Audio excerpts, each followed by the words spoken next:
제3장. 이러므로 그리스도 예수의 일로 너희 이방인을 위하여 갇힌 자 된 나 바울이 말하거니와 너희를 위하여 내게 주신 하나님의 그 은혜의 경륜을 너희가 들었을 터이라.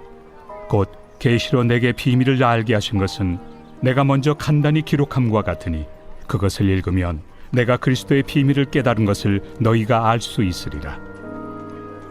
이제 그의 거룩한 사도들과 선지자들에게 성령으로 나타내신 것 같이 다른 세대에서는 사람의 아들들에게 알리지 아니하셨으니 이는 이방인들이 복음으로 말미암아 그리스도 예수 안에서 함께 상속자가 되고 함께 지체가 되고 함께 약속에 참여하는 자가 됨이라. 이 복음을 위하여 그의 능력이 역사하시는 대로 내게 주신 하나님의 은혜의 선물을 따라 내가 일꾼이 되었노라.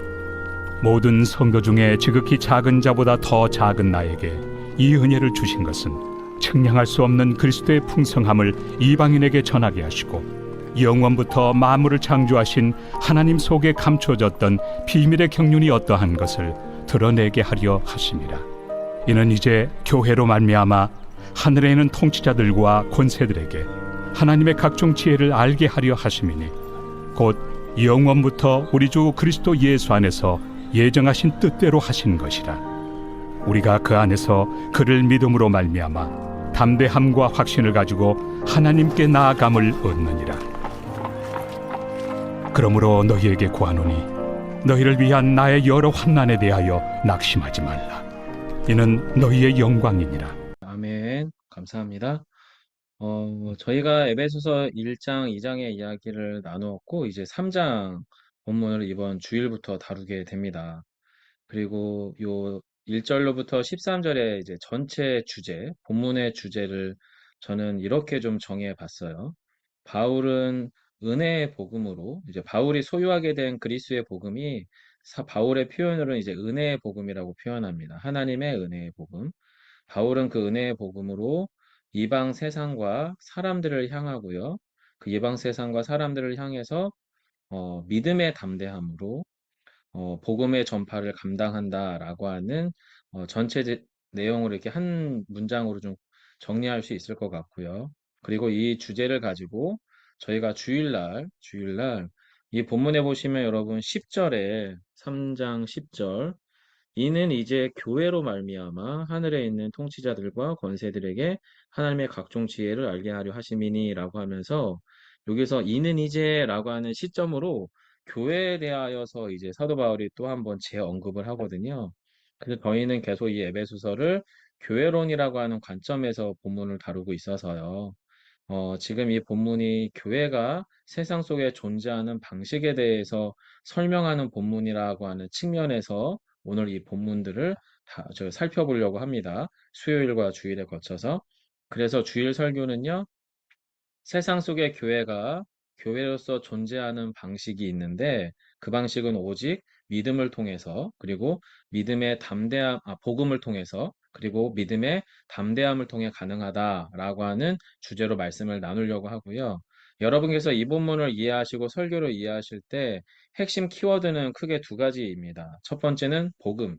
이 복음이라고 하는 것이 사도 바울을 본인의 정체성, 자신의 정체성이나 직분에 대한 이해를 어떻게 했는지, 또 사도 바울이 에베소 교회 교인들과 자신의 관계를 어떻게 설정하게 했는지, 그거의 핵심 축에는 복음이라고 하는 게 있었거든요. 그래서 그리스도 예수의 복음이 사도 바울이 본인의 정체성과 상황을 어떻게 해석하게 했고, 또 사도 바울이 그 복음, 예수 그리스도의 복음을 가지고 에베소 교회 교인들과의 관계와 세상 속에서의 관계를 어떻게 바라보았는지 요 측면에서 본문을 읽어 나가시면 크게 은혜가 있을 거고요.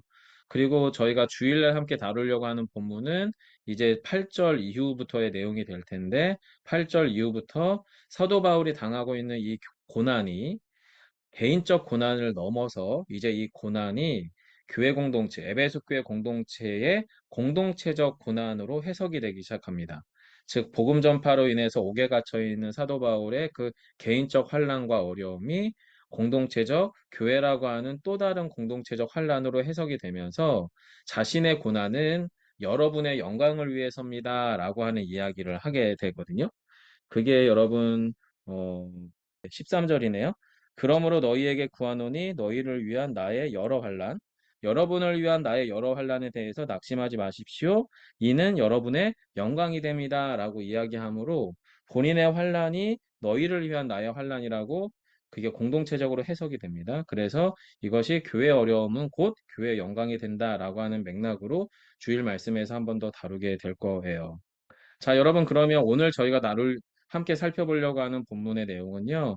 일단 1절부터 3절과 4절로부터 7절의 내용을 좀 더 집중적으로 보고, 그리고 나서 저희 8절로부터 13절은 본문 내용에 대한 정리만 좀 하고, 본문에 대한 적용적 설교는 주일날 다루게 될 건데요. 자, 1절로부터 3절입니다. 1절로부터 3절인데, 자, 1절로부터 3절을 보시면, 요 단락을 한 구절로 딱 요약을 하자면요. 바울이 사도가 된, 또 본인의 사도직이라고 하는 직분을 감당하게 된 이유는 이것은 에베소 교회 교인을 위한 직분이며 또 이것은 하나님의 은혜로 말미암아 나에게 주어진 직분입니다. 라고 하는 게 1절로부터 3절의 이야기입니다. 여러분, 그래서 3장 1절 한번 보시면, 자, 그리스도 예수의 일로 갇힌 자 됐다라고 바울이 표현을 하고요. 또 한 가지는 너희 이방인을 위하여 갇힌 자 되었다. 달리 말하면 사도 바울이 지금 옥에 갇혀 있는 상황은 그리스도 예수를 위한 것이며 또한 이방인을 위한 것이다라고 이야기하면서 지금 2절에 보시면 너희를 위하여 내게 주신 하나님의 그 은혜의 경륜을 너희가 들었습니다라고 이야기하고요. 여기서 이 은혜의 경륜이라고 하는 말이 은혜의 직분이다라고 하는 말로도 해석이 됩니다. 그래서 이 부분을 저희가 조금 있다가 구체적으로 다루게 될 텐데, 자, 어쨌든 1절부터 3절의 내용을 좀 축약해서 요약하면 요 박스에 있는 내용이 되는데요. 저희 신우 형제가 요 박스에 있는 내용을 한 번만 좀 읽어봐 줄래요? 신우 형제? 사도 바울은 이방인을 위한 그리스도의 예수의 일로 옥에 갇히게 됩니다. 바울은 하나님의 은혜의 직분 경륜이 에베소 교인들을 위한 것이라고 확신했고 하나님께서 이 비밀 신비를 계시를 통해 알게 하셨다고 고백합니다. 네. 사도 바울은 본인의 직분, 이 직분은 곧 하나님의 경륜 안에 있는 것인데 이것은 에베소 교회 교인들을 위한 자신의 직분이었다라고 말하며 이것을 알게 하신 분은 하나님이시며 이 비밀을 하나님의 계시, 성령의 신적 계시를 통해 알게 됐다라고 말하는 게 1절로 3절의 이야기입니다. 그리고 나서 4절로부터 7절의 내용을 보면요. 4절로부터 7절에는 그러면 이 은혜의 직분인 하나님의 은혜의 직분, 이 사도직을 또 사도 바울이 에베소 교회 교인들을 위해서 감당하게 됐던 이유, 그 가장 근원적인 이유를 4절부터 7절을 통해 고백을 하거든요. 그 이유는 한마디로 예수 복음 때문입니다. 사도 바울 안에 들어온 예수 복음이 사도 바울 안에 정체성을 바꿨는데 직분을 가졌잖아요. 사도라고 하는. 그것은 자신의 사회적 어떤 역할 중에 하나예요. 사도 바울도 분명 누군가의 아버지였을 수도 있고 아닐 수도 있고 뭐 학자들은 아니라고 말하기도 하고 기라고도 얘기하는데 알 수는 없고요. 어쨌든 그럼에도 불구하고 사도 바울이 누군가의 자녀이거나 또 누군가의 사회적 구성원 안에서 다른 역할들, 사회적 포지션이 다 있었을 건데 그것을 뛰어넘어서 사도라고 하는 직분을 감당하게 됐던 이유는 그 안에 예수의 복음이 들어갔고 이 예수의 복음에 대한 재해석이 사도 바울 안에서 일어났어요. 그게 여러분 이 박스의 내용인데 제가 천천히 읽어볼게요.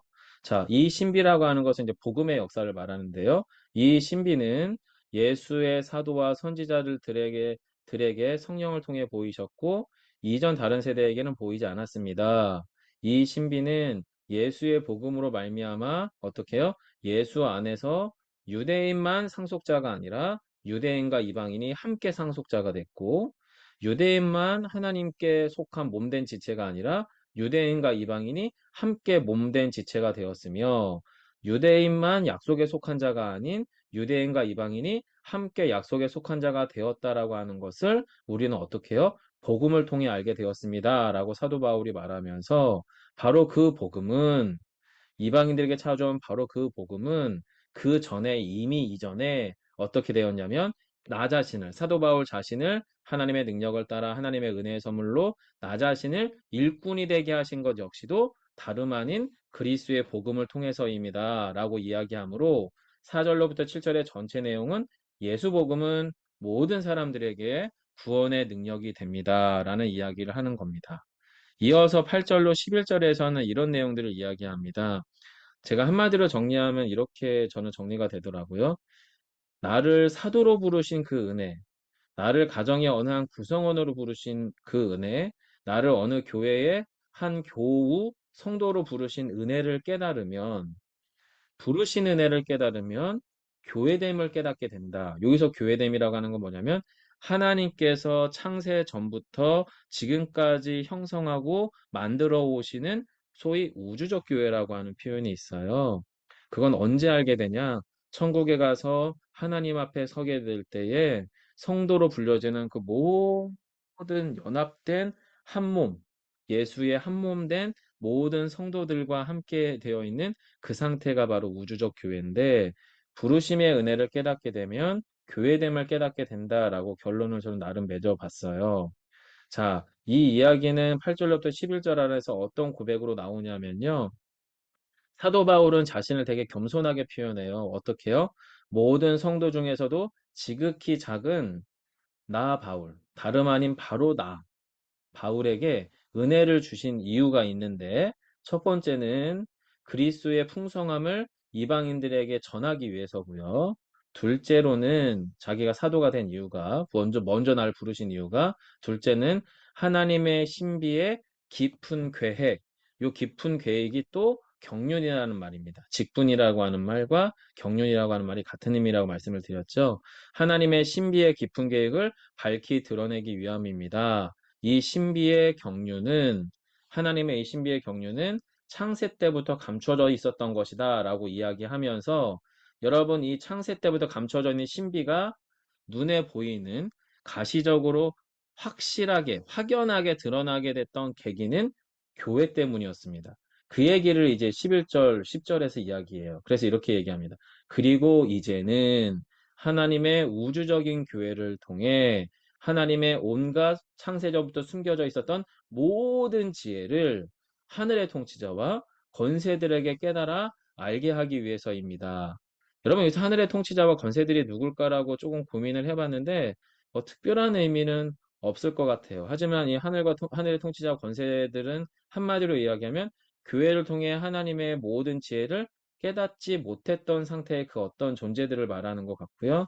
그건 가장 일차적으로는 아마 어두운 사단의 권세가 아닐까라고 좀 그 정도만 예상을 할 수 있고 정확하게는 알 수는 없습니다. 자, 어쨌든 이 일은 하나님께서 그리스도 예수 안에서 이루신 영원하신 하나님의 뜻에 따른 것입니다. 라고 이야기하므로 부르심의 은혜를 깨닫게 된 것이 자연스럽게 어디로 연결된다고요? 교회로 연결됩니다. 10절에서. 즉 부르심의 은혜를 깨달은 사도 바울은 자신의 모든 상황에서 자신의 사도됨, 자신의 에베소 교회 교인들과 연결된 자신이 옥에 갇히게 된 그 모든 사건들을 최종적으로 자신이 그 교회됨 안으로 참여하기 위한 과정이라고 하는 자의식이 있었던 것 같아요. 그런 이야기들이 이제 11절까지 등장을 하고요. 그러면서 이제 12, 13절이 그 이후의 이야기로 연결되기 위한 결론인데 12, 13절은 이렇게 한마디로 정리가 될 수 있을 것 같습니다. 복음 안에서 당하는 고난은 장차 누릴 영광의 증거입니다. 즉 예수 그리스도의 예수 복음 때문에 옥에 갇혀 있는 사도 바울의 그 고난이 지금 누구의 영광이라고 표현하냐면 이 환란이 13절이죠. 너희를 위한 나의 여러 환란에 대해서 낙심하지 마십시오. 이것이 너희의 영광입니다라고 이야기하므로 사도 바울이 옥에 갇힘으로 에베소 교회 안에서 복음이 이루어졌던 그 모든 고난이 오히려 여러분의 영광이 됩니다라고 말하므로 복음 안에서 당하는 고난은 장차 우리가 누리게 될 영광의 증거다라고 하는 거죠. 하나님께서 우리에게 가져다 주실 영광이 무엇이냐? 알 수 없겠죠. 가봐야 아니까. 하지만 현재 내가 복음 안에서 고난을 당하고 있다면 그것이야말로 내가 장차 누릴 영광의 증거이다 라고 하는 이야기를 하는 게 12절부터 13절까지의 내용이라고 볼 수 있어요. 자, 여러분 여기에서 자, 그럼 본문의 내용을 조금 더 깊이 들어가기 위해서요. 질문을 하나 좀 열면서 들어가려고 합니다. 1절에 보시면 1절에 이러므로 성경 한번 보시겠어요? 펜이 있으시면 동그라미를 쳐주셔도 좋고요. 자, 3장 1절에 이러므로라고 하는 단어가 있어요. 이러므로는 앞에 2장까지의 내용을 받아서 정리하면서 1장, 2장의 내용이 이러므로 해서 3장을 시작하고 있는 거죠. 그러면서 또 뭐라고 얘기하냐면 이러므로 1, 2장이 이러므로 나 바울은 말합니다 라고 1절에서 이야기를 하고 2절에서는 이렇게 얘기합니다. 그 은혜의 경륜을 여러분이 이미 나를 통해 들었습니다. 라고 이야기를 하면서 3절에서 어떻게 말하냐면 내가 먼저 간단히 기록함과 같으니 여러분 이걸 그냥 앞에 있는 1, 2장이 없다고 생각을 하면 3장만 가지고도 서론이 돼요. 사실은. 그러니까 여러분을 위해 갇힌 자 된 나 바울은 여러분에게 말하는데 여러분은 이미 나 바울에게 준 하나님의 은혜의 경륜과 그 부르심, 직분을 여러분이 들었습니다. 들었을 터일 겁니다. 그러므로 저는 계시로 내게 알게 하신 그것을 여러분 앞에서 먼저 이렇게 간단히 기록합니다. 라고 얘기하므로 지금 서론을 이야기합니다. 즉 여러분 이 본문 3장은요. 에베소서가 저랑 여러분에게 이제 본격적으로 하고 싶은 이야기를 다시 한번 시작하는 느낌으로 이야기하는 게 요 1절, 2절, 3절이다라고 볼 수 있어요. 1절에서부터 3절은 작은 서론의 구조를 갖고 있고요. 본문을 기록한 목적이 뭔지를 다시 한번 이야기하는 거죠. 뭐냐면 사도 바울이 은혜의 경륜, 은혜의 직분을 받는 자로서 여러분에게 무엇인가를 기록해서 여러분에게 무엇인가를 새롭게 전달하기 위해서다라고 이야기하는 게 지금 1, 2, 3절인 거예요. 그래서 우리는 이렇게 이해해 보면 좋아요. 1장과 2장은 3장을 설명하기 위한 작은 기초다. 그러면 이 1장과 2장의 작은 영적 기초가 뭔지를 이해하고 이제 본격적으로 사도 바울이 이 에베소 교회 공동체와 여러분과 우리에게 전하고자 하는 바가 뭔지를 발견해 가면 된다. 이렇게 1절로부터 3절을 이해하면 좋습니다. 자, 그렇다면 저희가 기억을 되살리면서 에베소 1장부터 2장에는 우리에게 어떤 영적 기초를 제공하는지 간단하게 한번 정리를 해보겠습니다. 이건 시간 관계상 그냥 읽어드릴게요. 첫 번째입니다. 사도 바울은 하늘의 신령한 복에 대해서 이야기하고요. 이 하늘의 신령한 복의 내용을 유심히 살펴보니까 삼위 하나님의 구원 역사였습니다. 이 삼위 하나님의 구원의 역사는 시간을 필요로 하는데 하나님의 시간인 창세 전에 또 하나님의 방법을 통해 이루어진 은혜의 사역입니다. 그리고 이 은혜의 사역인 하나님의 방법은 뭐냐면 삼위 하나님의 사역이셨기 때문에 아버지 하나님, 성부 하나님의 기뻐하시는 뜻을 따른 긍휼과 사랑이 출발점입니다. 기뻐하심이라고 하는 표현을 쓰는 이유는 뭐냐면 이런 거예요, 여러분. 어, 정말로 손이 귀한 집에 아들, 손주 하나가 딱 태어났어요. 아들 하나밖에 없는 집에. 뭐 예를 들어서 딸이 한 12명이고 아들이 1명이라고 칩시다. 근데 그 13번째 아들이 드디어 아들을 봤어요. 그래서 그 어머니에게 그 손주를 데리고 아주 멀리 미국에 살다가 이 사람이 온다는 소식을 들었어요. 근데 이 어머니가 연세가 너무 많아. 90이셔. 그럼에도 손주에게 맛있는 걸 해주기 위해서 음식을 준비한다면 여러분 그 할머니는 음식 준비하는 그 시간이 힘들다고 생각할까요? 그럴 수 없는 거죠. 그럴 수 없습니다. 그리고 예를 들어서 정말 사랑하는 여인과 남자가 만났어요. 자, 어렵게 연애를 하다가 드디어 결혼을 하기로 양가에게 허락을 받았습니다. 그리고 이제 결혼 준비를 해서 결혼 전날입니다. 예, 물론 결혼 전날 겁나 싸울 수도 있긴 하지만 어쨌든 너무 사랑하는 사람과 둘이 이제 드디어 다음날 결혼을 하게 된다면 그 기다리는 시간들이 마냥 지루하고 힘들기만 하겠는가? 아닌 거죠. 즉 하나님께서 기뻐하시는 뜻을 따라 그의 긍휼과 사랑으로 구원을 베푸신다는 것은 하나님 입장에서는 감당할 수 없는 기쁨과 소망과 사랑을 가지고 우리에게 그 은혜를 부어 주셨다라는 의미가 바로 성부 하나님의 긍휼과 사랑이에요. 그러니까 하나님의 이 다함이 없는 사랑, 기쁘신 뜻을 따른 사랑의 예정, 사랑의 구원의 계획, 이것을 누가 아시는 거예요? 성자 예수님은 아시는 거예요. 아버지 하나님이 얼마나 우리를 구원하고 싶어 하시는지 그 열망을 성자 예수님은 정확하게 아세요. 왜냐하면 성자 예수님 역시 하나님이시므로 하나님의 성품과 계획이 무엇인지 하나님의 마음이 어떠한지를 완벽하게 이해하시는 거죠. 그래서 그 하나님의 긍휼, 성부 하나님의 긍휼과 사랑이 우리 안에 부어진 바 대한 그 구원 계획을 누가 이루시냐면 성자 예수님이 아버지 하나님을 향한 다함이 없는 사랑과 그 신실하신 순종 가운데에서 당신이 친히 제물 되시고 또 친히 당신의 대제사장 되심으로 저희가 요즘 레이기 공부하고 있잖아요. 레이기 나누고 있는데 그 제사함의 사랑으로 그 일들을 하시는 거예요. 자, 그렇게 해서 우리 안에 구원 사건이 일어났어요. 그런데 문제는 뭐냐면 성부 하나님의 사랑도 대충 알겠고 예수님, 성자 예수님의 사랑의 그 구속 방식, 구원 방식도 알겠는데 문제는 이게 안 믿겨지고 이 구원의 효력이 신자에게 안 나타날 수 있거든요. 그러니까 구원의 사건은 일방적인 은혜니까 우리가 그냥 받았어요. 여러분, 우리가 선물을 받았는데 선물을 그냥 집 한 구석에 처박아 둘 수도 있잖아요.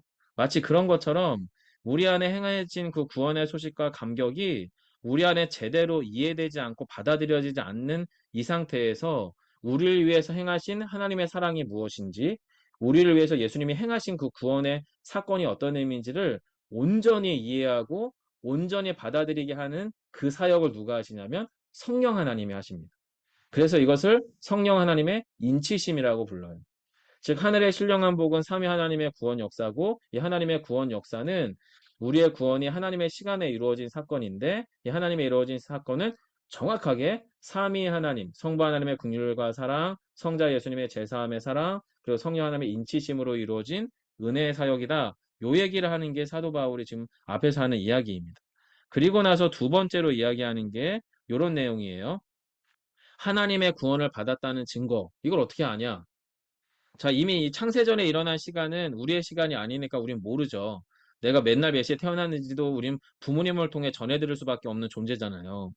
그런데 내가 구원받았다는 증거를 물리적으로, 가시적으로 경험할 수 있는 그 통로는 크게 두 가지인데 그 예수님이 믿어지는 거예요, 우리가. 성령의 역사로. 그리고 예수에 대한 믿음이 우리 안에서 막 꿈틀거리면서 그 믿음을 표현하게 되잖아요, 우리가. 믿으니까. 그 표현의 대상이 누구냐면 같은 교회 공동체 안에서 성도들 간의 사랑의 교제예요. 사랑의 교제.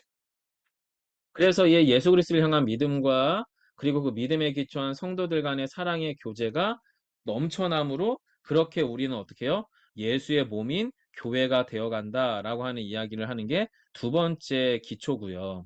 세 번째 기초는 우리가 처음부터 그런 사람이 아니었다는 얘기를 합니다. 사도 바울이. 저희는 애시당초 허물과 죄로 죽은 존재라고 말을 하고요. 불순종의 아들이라고 말해요. 불순종의 아들이라고 하는 말은 저번에 말씀드렸어요. 순종해야지라고 해서 순종해봐야 그것도 불순종이 돼버리는 아들을 말하는 거예요. 바닷속에 푹 빠져 있는 거죠, 아예. 그게 불순종의 아들입니다. 진노의 자녀라고 하는 것 역시도 마찬가지입니다. 내가 이것이 하나님의 진노를 사는 일인지를 전혀 알 수 없는 상태로 그냥 살아가지는 상태가 바로 진노의 자녀예요. 즉 우리는 애시당초 본래에는 허물과 죄로 죽어온 불순종의 아들, 진노의 자녀였었다는 거죠. 그런데 그런 우리를 창사전에 하나님께서 우리를 구원해 내셨는데 그렇게 됨으로 우리가 어떤 존재가 됐냐? 그게 지금 상태, 우리의 현재 상태인데 그리스도 예수 안에서 선한 일을 위하여 새롭게 창조된 하나님의 작품입니다. 라고 이야기하는 게 세 번째 기초고요. 마지막 네 번째 기초는 지난 주일에 나눈 이야기인데요. 네 번째입니다. 예수님 자체가 평화이시기 때문에 예수님이 우리 안에 당신의 피 흘리심으로 직접 들어오셔서 우리에게 평화 그 자체가 되십니다. 그리고 우리는 하나의 새로운 사람, 원뉴맨이 되어서 전혀 새로운 삶의 방식으로 초대받았다라고 하는 결론이 지난 주일의 본문의 이야기였고 그 원뉴맨에 대해서 우리가 해야 될 일이 뭐냐면 우리의 모퉁이 돌이 대신 코너스톤, 건물 세우는 기초가 된 그 모퉁이 돌이 대신 예수님에게 연결되어야 한다라고 말씀을 드렸고 연결된다는 말은 정확한 의미로는 예수에게 맞추어지고 조정된다는 의미였다라고 하는 이야기를 저희가 지난 주일에 말씀을 나눴어요. 그러면서 여러분 전혀 새로운 삶의 방식을 저 나름대로 적용해서 말씀드린 게 뭐냐면 원유맨은 통합과 재균형의 사람이다. 통합과 재균형의 사람이고 또한 예수에게 맞추어 조정되어 연결되는 사람입니다. 라고 하는 이야기를 지난 주일에 우리가 함께 다룬 거거든요. 자, 그러면 여러분, 오늘 본문에서 사도 바울은 이런 영적 기초를 1장과 2장에서 다 세우고 나서 이러므로 해서 무슨 이야기를 하려고 하는 걸까? 라고 할 때에 본문을 쭉 읽어나가다 보면 우리에게 질문하는 게 이런 거예요. 세상 속의 교회는 어떻게 해야 됩니까? 흔히 성도들이 질문하잖아요. 목사님, 교회가 이럴 수 있는 거예요? 이게 안 되는 거예요. 이러면 안 되는 거예요. 세상 속의 교회가 어떠해야 되는지를 에베소서가 3장 이후부터 설명해 줘요. 그리고 또 한 가지는 세상 속에 있는 교회가 어떠해야 되는지를 설명해 주면서 동시에 세상 속에 있는 그 교회는 자신의 교회됨을 세상과 사람들에게 어떻게 드러내야 하는지, 달리 말하면 어떻게 표현해야 되는지를 보여줘요. 한마디로 3장 이후의 내용은 교회의 존재 방식과 교회의 표현 방식을 보여줍니다. 교회가 세상 속에 존재하는 방법과 교회가 자신의 교회됨을 세상 중에 사람들 중에 표현하는 방식을 보여주는 게 3장 이후의 이야기이다 라고 바라봐 주시면 되고요. 자, 그래서 특별히 오늘 본문 3장 1절로부터 13절에서는 사도 바울은 자기 고백을 합니다. 자기 얘기해요. 자기가 먼저 복음을 안 자가 됐고 예수의 복음에 속한 자가 됐고 자기가 먼저 성도가 됐고 자기가 먼저 신자가 되고 자기가 먼저 교회됨에 참여하는 자가 되었다라고 하는 이야기를 사실 요 1절부터 13절에서 자기 이야기를 통해서 이야기하거든요. 자, 그러면서 이 본문에서 크게 네 가지를 요약해 보면 되죠. 앞에서 이미 말씀드렸던 거죠. 바울의 사도직은 에베소 교인을 위한 은혜의 직분이고요. 예수 복음은 모든 사람, 유대인과 이방인을 향한 구원의 능력이 되고요. 부르심의 은혜를 깨달으면 교회됨을 깨닫게 되고요. 복음 안에 당하는 고난은 장차들을 영광의 증거가 된다라고 하는 이야기를 이 본문 안에서 쭉 해가게 됩니다. 자, 그러면서 여기서 저희가 두 가지만 이야기를 하면서 마무리해 가려고 하는데요. 첫 번째 1번이죠. 바울의 사도직은 에베소 교인을 위한 은혜의 직분이다. 이 고백을 하기까지 우리는 이것을 이렇게 질문해 보면 돼요. 사도 바울은 자기 자신을 에베소 교인과 어떻게 연결한 것인가 라는 질문인데 본문 1절로 2절을 잠시 한번 읽어 드릴게요. 이런 이야기입니다.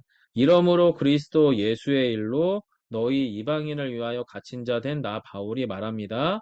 너희를 위하여 내게 주신 하나님의 그 은혜의 경륜을 여러분 너희가 들었을 터이라 라고 이야기를 하면서 사도 바울이 지금 현재 상황, 자, 사도 바울이 에베소 교인과 어떻게 연결됐냐라고 하는 질문을 달리 말하면 사도 바울이 현재 속한 자신의 상황을 어떻게 해석하느냐를 보면 돼요. 어떻게 해석하느냐. 어떻게 해석하냐면 에베소 교인들과 연결해서 해석합니다. 연결해서. 즉 자신이 사도라고 하는 직분을 맡게 된 이유도 여러분을 위해서라고 이야기하고 너희를 위하여 내게 주신 직분이라고 말하잖아요. 그리고 또 하나는 그 사도직은 나를 위해서가 아니라 에베소 교인 여러분을 위해서 하나님이 나에게 주신 값없이 선물로 주신 은혜의 직분이라고 말합니다. 은혜의 직분. 은혜의 경륜은 달리 말하면 은혜의 직분입니다. 그래서 그 은혜의 직분이기 때문에 경륜 그 자체라고 이야기하죠. 그래서 여러분 1절로부터 2절은 한마디로 이야기하면 이렇게 됩니다.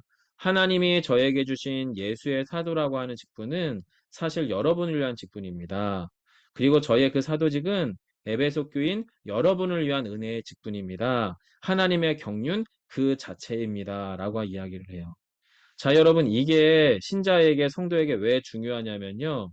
여러분이 혹시 교회 안에서 받으신 직분 그리고 여러분이 교회에서 직분을 받기 전에 성도라고 하는 영적 신분, 그리고 또한 여러분의 존재로부터 출발하는 어느 한 가정의 배우자, 아내, 어머니, 딸, 아버지, 남편, 아들, 이 모든 부르심의 자리에서의 그 위치를 해석하는 힘, 이 해석하는 힘은 하나님의 경륜이 드러나는 가장 분명한 위치와 상황과 형편이라고 하는 걸 기억하시면 좋겠습니다.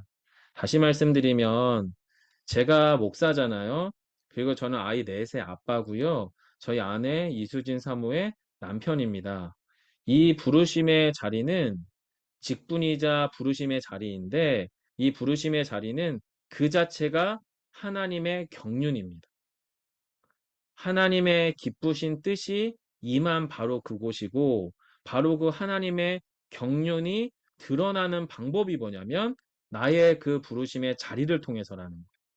그래서 이걸 달리 말하면 목사로서 저는 여기서 목사답게 아이 넷의 아빠로서 아빠답게 그리고 제가 어느 한 아내의 남편다우게 그 자리에서 하나님의 기쁘신 뜻, 경륜을 이루어가는 방식으로 상황을 해석하고 그 상황에 대하여 선택하고 결정해가는 과정을 통해서 쭉 가다 보면 그것이 무엇과 연결되는 겁니까?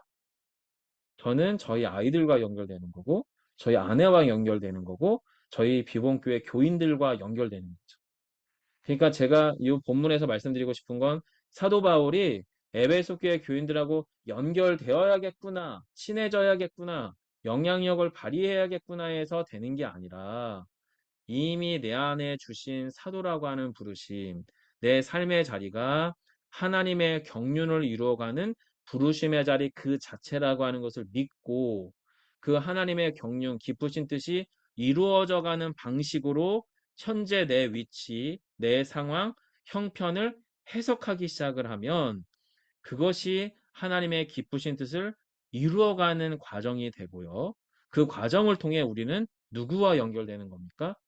나와 관계되어 있는 그들과 연결된다. 그 얘기를 하고 있는 거예요. 그래서 여러분과 제가 이 본문에서 같이 기억하고 싶은 요 첫 번째 단락의 이야기는 바로 그 지점입니다.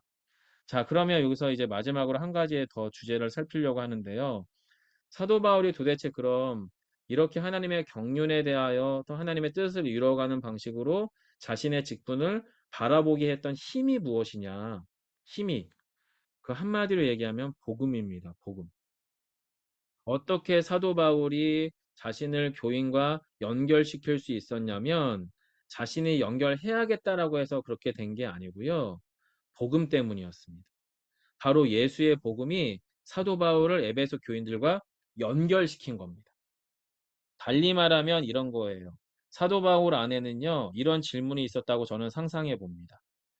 에베소 교인들에게 자신 바울을 깊이 이끌어간 힘은 이런 것 같습니다.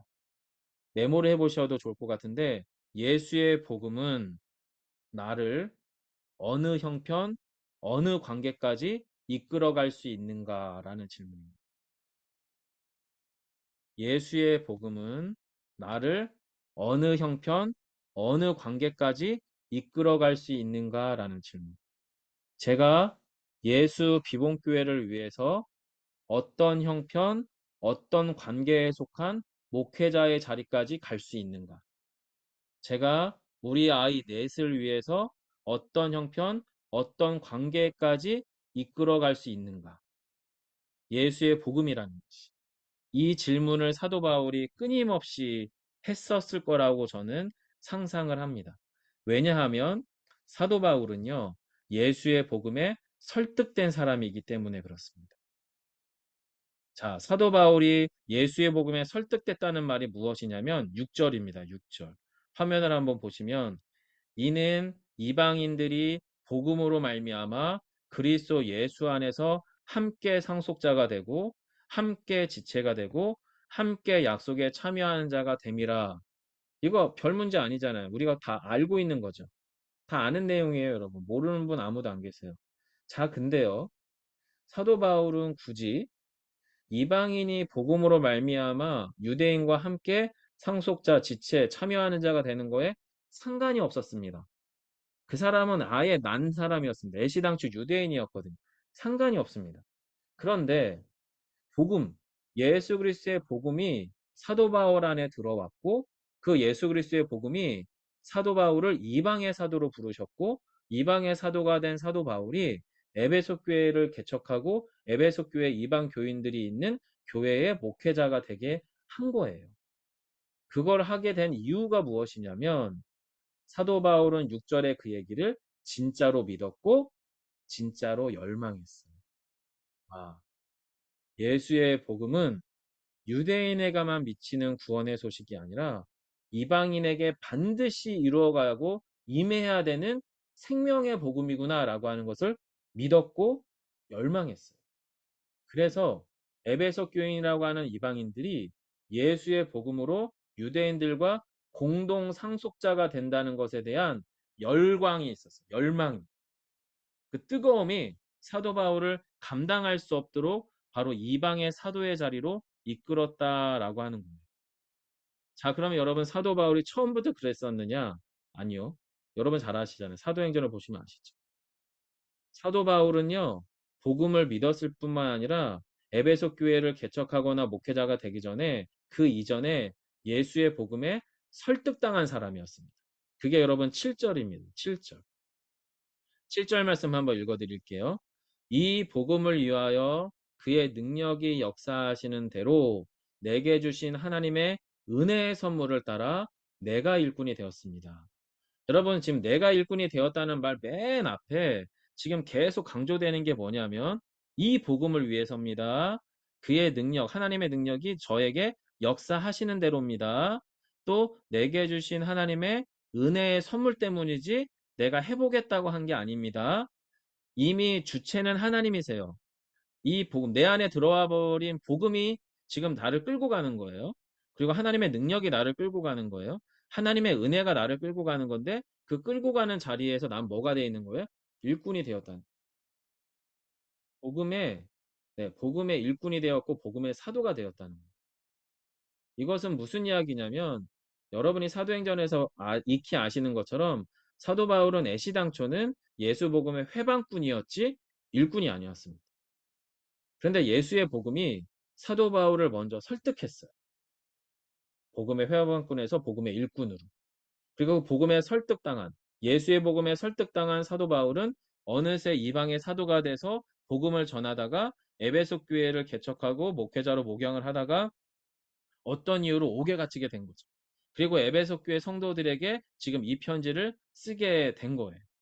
여러분 여기서 우리가 기억해야 되는 결론은 무엇이냐면 사도 바울은 사도들을 에베소 교회 교인들에게 복음을 가르치는 교사가 아니라 먼저 그가 복음을 맛본 자였다는 겁니다. 먼저 예수의 복음의 능력을 맛보고 경험한 자였다는 겁니다.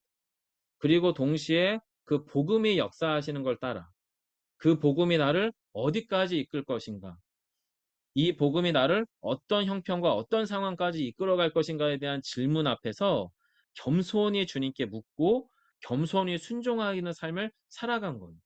그러다 보니 어느새 그는 복음의 회방꾼에서 일꾼이 되었습니다.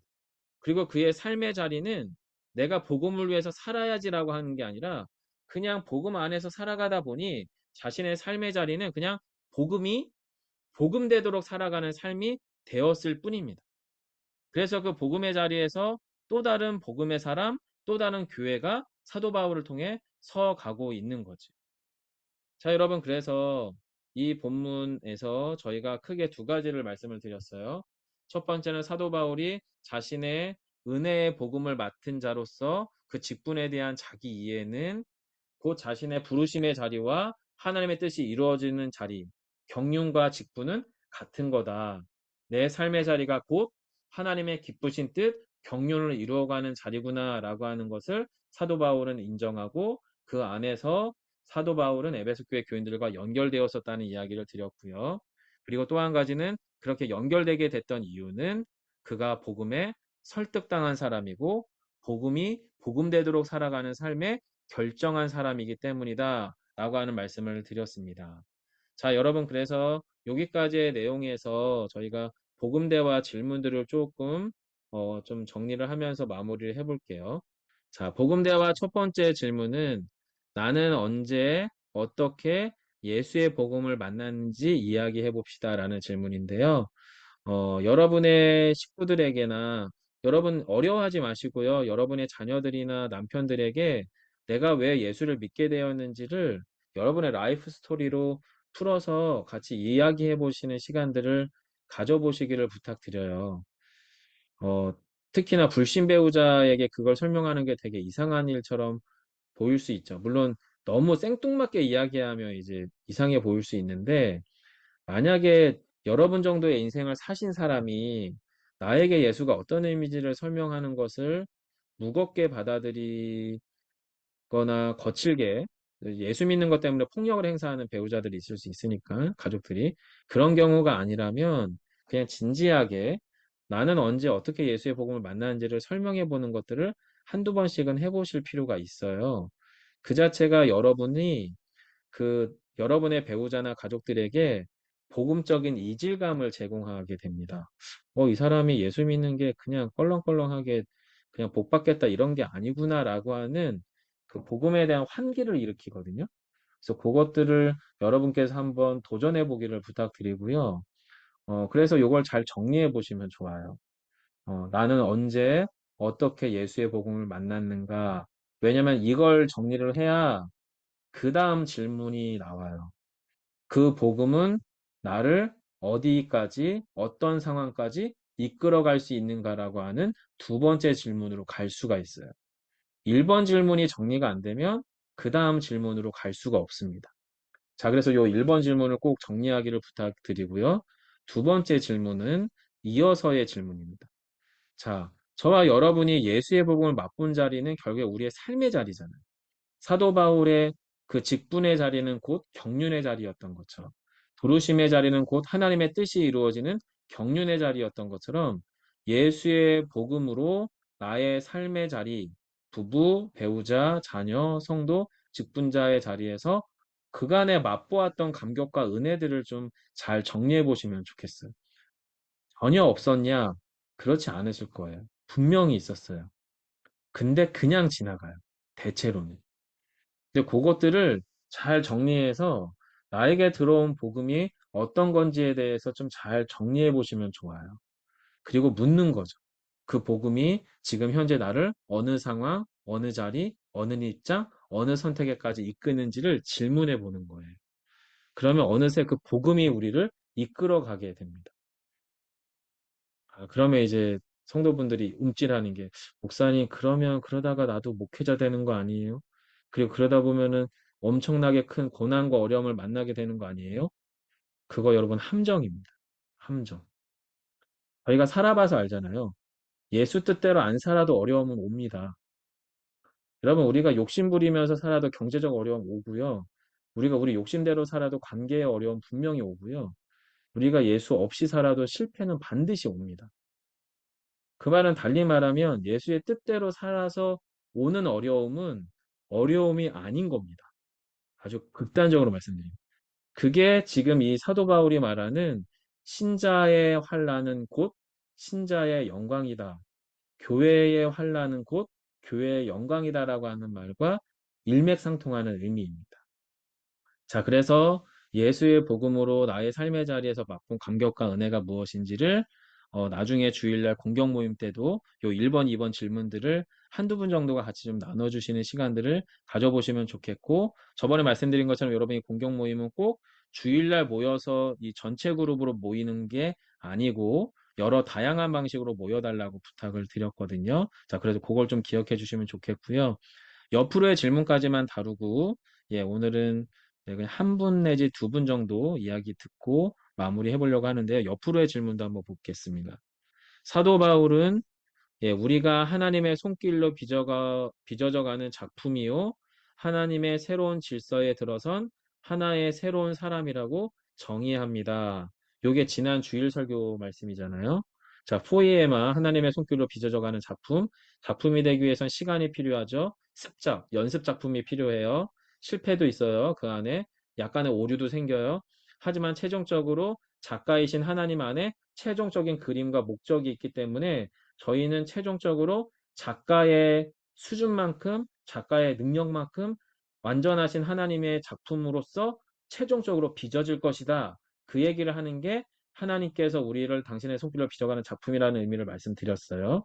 그래서 여러분과 저는 지금 현재의 상황이 우리를 판단하거나 우리를 평가하지 않는다는 것을 꼭 기억하자고 말씀을 드렸었거든요. 자, 그러면서 지난 주일에 그렇게 빚어지는 우리는 이미 하나님의 새로운 질서에 들어와 있는 하나의 새로운 사람이다. 그리고 이 하나의 새로운 사람은 어떤 사람이냐면 통합과 재균형의 사람이요. 하나님 예수 그리스도에게 맞추어 조정되며 연결되는 사람이라고 말씀을 드렸거든요. 자, 그러면 이 질문도 우리에게 필요한 거예요. 자, 하나님의 작품이며 하나의 새로운 사람이라고 하는 우리 자신이 우리 가정과 교회 앞에서 어떤 사람으로 서 가기를 하나님이 요청하시는가라고 하는 거예요. 이걸 어디에 적용하면 좋으냐면 여러분의 삶의 자리에서 특별히 쉽지 않은 상황들 안에 이걸 적용해 보는 거예요. 이거를.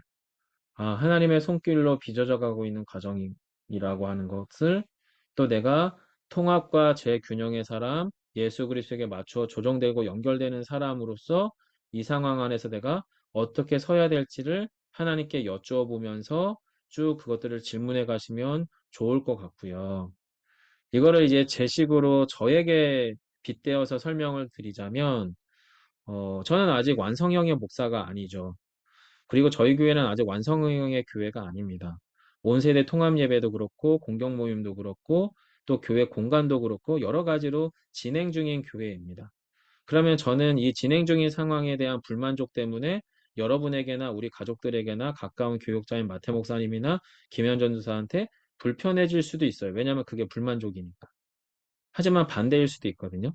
지금의 이 상황 안에서 제가 하나님 앞에 어떻게 서느냐가 제 수준을 결정할 거고, 그렇게 제가 하나님 앞에서 목회자의 자리를 지켜나가는 시장을 통해서 저는 무엇을 기대하는 거예요? 예수비봉교회가 예수비봉교회 교회 성도들이 최종적으로 하나님이 도달하게 될 그 모습 안에서 우리가 누려야 될 기쁨과 즐거움과 소망과 만족의 공동체를 그려가면서 그 지점에 저를 갖다 두고 그 지점 안에서 우리의 교회를 바라보기 시작을 하면 저는 너무 행복합니다. 너무 행복합니다. 그게 하나님의 손길로 빚어가는 작품이라는 맥락에서 제가 저의 상황을 읽어가는 저 나름의 복음적 방법입니다.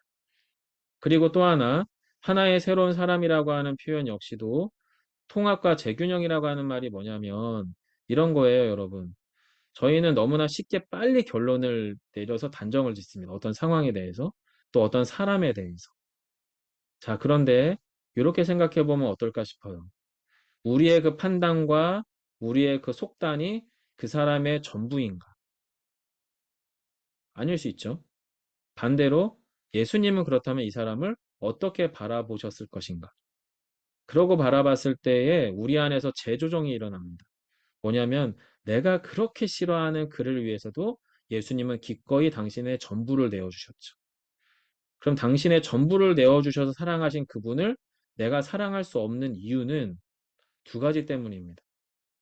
예수의 그 사랑이 그 사람에게 불필요하다고 믿거나 아니면 예수가 전부를 내어주셔 사랑한 그 사람을 제가 사랑하지 못하거나 즉 믿음이 없거나 아니면 그 사랑을 제가 충분히 받아들이지 못했거나 라고 하는 거죠.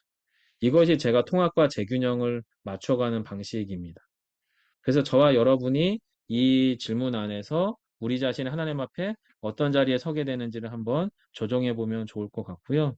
사도 바울은 나의 직분을 하나님이 주신 은혜의 직분이라고 고백을 했고요.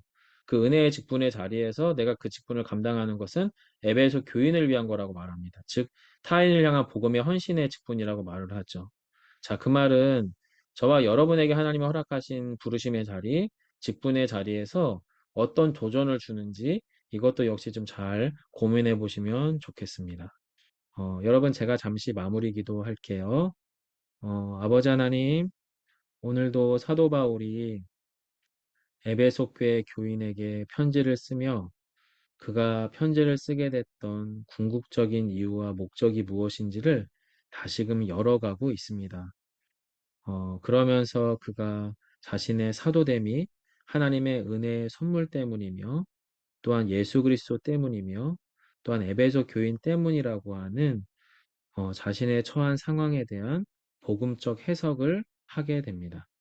주님, 저희에 속한 부르심의 자리 또한 경륜의 자리인 것을 기억하게 하셔서 저희의 부르심의 자리가 하나님의 선하신 뜻을 이루어가는 놀라운 생명의 자리가 되게 하여 주옵소서. 그리고 또한 그 자리에서 저희가 예수의 복음이 이끄는 만큼, 예수의 복음이 저희로 하여금 주장하시는 만큼 그 복음을 표현하고 그 복음을 누리는 사람으로 살게 하시되, 특별히 내일 한 날도 누군가의 만남과 또 누군가의 상황 안에 같이 들어갈 때에 주께서 원하시는 은혜와 사랑이 우리 안에서 샘솟는 한 날 되게 하시기를 간절히 소망하며, 주님, 오늘 하루도 함께 말씀 가운데 머물게 하셔서 감사합니다. 복된 은혜와 평강으로 함께 해 주옵소서. 예수님 이름으로 기도드립니다. 아멘. 여러분, 오늘 나눈 말씀 가운데 혹시 여러분에게 성령께서 깨닫게 하시고 주장하게 하시는 게 있다면 그거 붙들고 같이 기도해 주시고요. 그리고 또 여러분 가져오신 기도 제목들을 따라 같이 한 10여 분 정도 기도하시다가 우리의 일상으로 돌아가면 좋겠습니다. 함께 기도합니다.